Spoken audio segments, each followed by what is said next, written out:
दोस्तों नमस्कार। मैं राम स्वागत करता हूं आपका आपके अपने ही चैनल राम एजुकेशनल हब पर। दोस्तों आजकल मैं एक श्रृंखला कर रहा हूं। बहुत बड़ी बड़ी कहानियों को मैं आपके साथ शेयर कर रहा हूं। इसी श्रृंखला में आज मैं मुंशी प्रेमचंद जी की एक गोल्डन स्टोरी आपके साथ शेयर करने जा रहा हूं। बाबा जी का भोग। रामधन अहीर के द्वार पर एक साधु आकर बोला, बच्चा तेरा कल्याण हो। कुछ साधु पर श्रद्धा कर रामधन ने जाकर स्त्री से कहा, साधु द्वार पर आए हैं, उन्हें कुछ दे दे। स्त्री बर्तन मांज रही थी और इसी घोर चिंता में मग्न थी कि आज भोजन क्या बनेगा। घर में अनाज का एक दाना भी नहीं था। वैसे तो चैत का महीना था, किंतु यहाँ दोपहर को ही अंधकार छा गया था। उपज सारी की सारी खलिहान से उठ गई। आधी महाजन ने ले ली, आधी जमींदार के प्यादों ने वसूल की। भूसा बेचा तो व्यापारी से गला छूटा। बस थोड़ी सी गांठ अपने हिस्से में आई थी, उसी को पीट पीट कर एक मन भर दाना निकला था। किसी तरह चैत का महीना पार हुआ। अब आगे क्या होगा, क्या बैल खाएंगे, क्या घर के प्राणी खाएंगे, ये तो ईश्वर ही जाने। पर द्वार पर साधु आ गया है, उसे निराश तो नहीं किया जा सकता। अपने दिल में क्या कहेगा।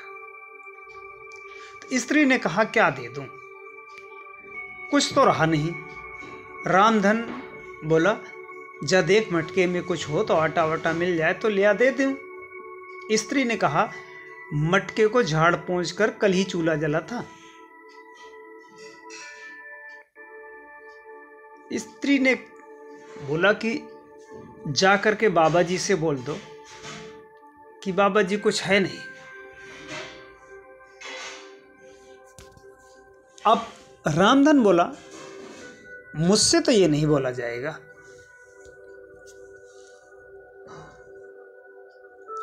ऐसा कर, किसी के घर से कुछ जा देख, कुछ मिले तो मांग ही लिया। स्त्री कुढ़ते हुए बोली, जिससे लिए उसे देने की नौबत नहीं आई, अब किस मुंह से मांगूं। रामधन बोला, देवताओं के लिए अगोवा निकाला है, वही लिया दे आऊं। आखिर देवताओं की पूजा कहां से होगी। रामधन बोले, देवता मांगने तो नहीं आते, समाई होगी तो करना, ना समाई हो तो मत करना। स्त्री बोली, अरे कुछ अंगोवा भी पंसरी दो पंसरी है, अरे बहुत होगा तो आधा शेर, इसके बाद क्या कोई साधु नहीं आएगा। अरे उसे तो जवाब देना ही पड़ेगा, तो इससे अच्छा आज ही जवाब दे दो। रामधन बोले, ये बला टलेगी फिर देखी जाएगी। स्त्री झुंझला कर उठी, एक छोटी सी हांडी उठा लाई, जिसे मुश्किल से आधा शेर आटा था। वो गेहूं का आटा बड़े यत्न से देवताओं के लिए रखा हुआ था।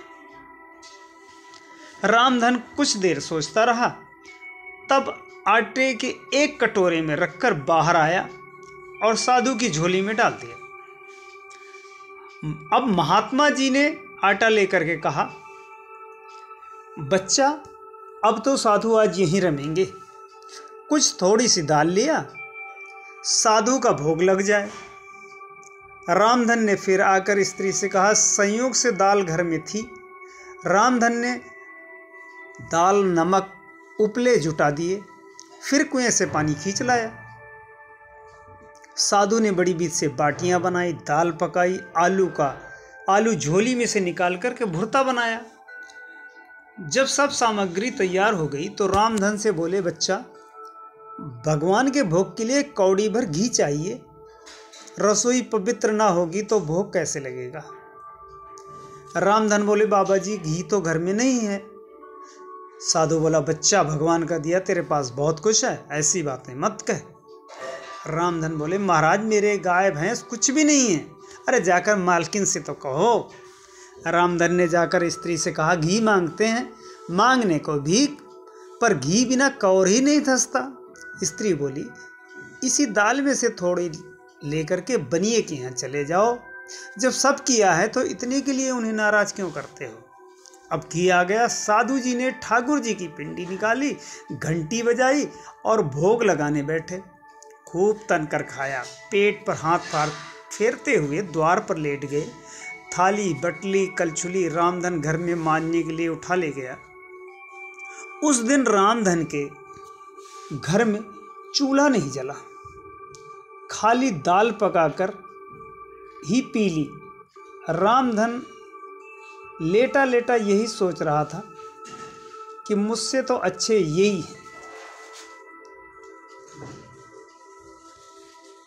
मुंशी प्रेमचंद जी की